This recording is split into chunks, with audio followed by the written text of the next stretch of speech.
Everyone, it's Sasha and Kelly here, Hi. taking some time to sit down and explain a little bit more about what we're doing at Ally Health and to answer some questions that have come in from members of the public, family, and friends who are interested to learn more about the platform. With that said, we're going to take a few questions and answer them for you. But if you have any other questions that come up, feel free to email, ping, LinkedIn message either of us to get those answers. So our first question from the public is, what is Ally Health and why did you start the business? Thanks, Sasha. So, Ally Health provides on demand clinical care in the home for patients. We often describe ourselves as Uber for nurses, in very simplistic terms. And really, we've built Ally Health with a vision to solve for the last mile of healthcare. So, my background before Ally was a co founder of Testing for All.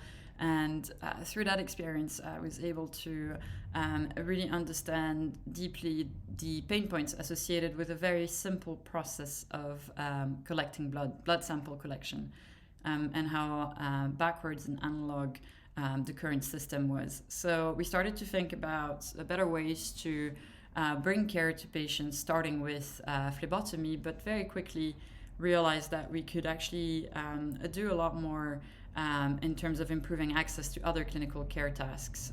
So think about wound dressing or ECGs, for example.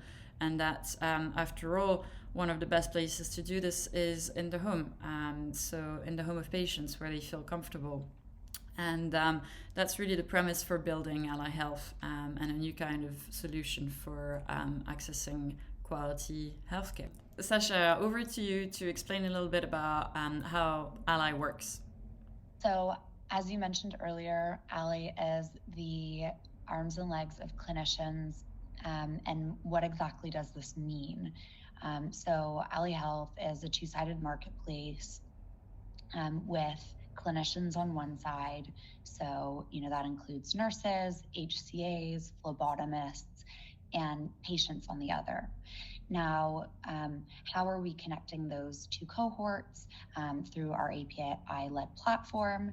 And we basically have this kind of supply and demand aggregation mechanism that is taking from the kind of clinicians, their skills, the areas that they work within, the times and days that they're free, along with a host of other kind of indicators that they plug into the system, and matches those people with patients who have a need for clinical care.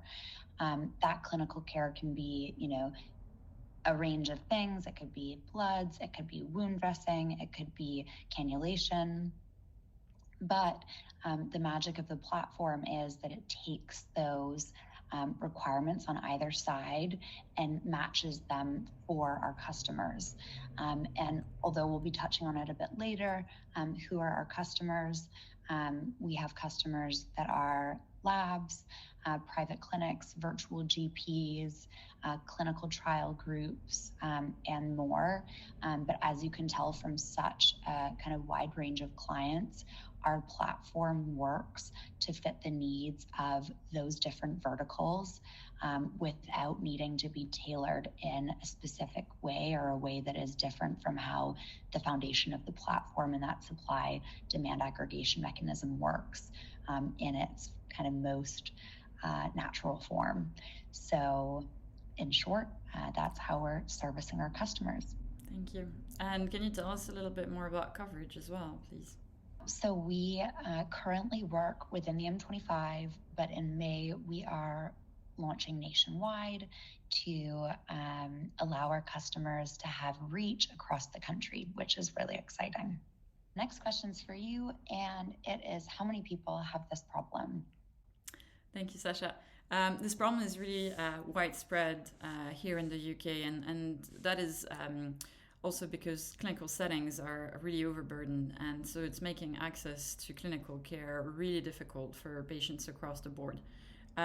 What's worse is that actually we estimate that roughly 70% of medical decisions require a hands-on care intervention. So an example of this could be a blood sample collection that's required for a diagnosis of a patient, but also think about all the patients who are kind of post-surgery and require kind of frequent hands-on care for wound dressing, things like this. So it's a really widespread issue, and it's only growing by the day, unfortunately, as our clinical care systems are struggling.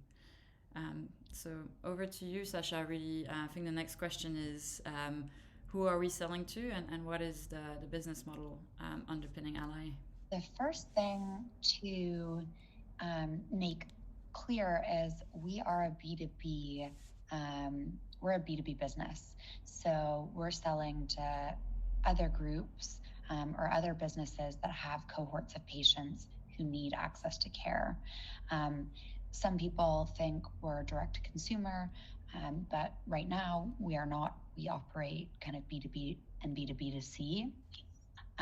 But with that said, the kind of target groups and customers that we're seeing come through fall in 3 different categories. So you've got that primary care cohort, that secondary kind of outpatient care cohort, and then the groups that are conducting clinical trials and pharma. So what are the use cases for each of those groups? So in the primary care bucket, it's kind of, we're seeing a lot around testing, kind of that diagnosis part of the patient pathway, patient assessments, people who have chronic conditions, or, under that patient assessment ecosystem, it's NHS health checks or even privately run health checks. Under that kind of secondary care or outpatient category, we've got that kind of pre-operation management of a patient. So ensuring that patient is ready to come in for their treatment or, their operation. But then also that post-hospital discharge care for patients who are, coming out of a surgery and really need that hands-on care in their home where they feel the most comfortable. And then on the clinical trial side, I guess the use case is, patients that are enrolled in those clinical trials and need to kind of frequently attend those sites where they're being monitored or where blood is being collected for that clinical trial. So the last question is, what does success look like for the company? Yeah, so we believe that our tech can help tap into unused capacity and help surface it, aggregate demand, and ultimately deliver efficiencies across the whole system. And we're only just getting started with home-based care, but our ambition goes well beyond this. And we believe that there are many other areas in the delivery of care in the community that could use the same principles to operate more efficiently and ultimately bring better access to care for patients. I think for us, the patient and those patient outcomes are the most important thing.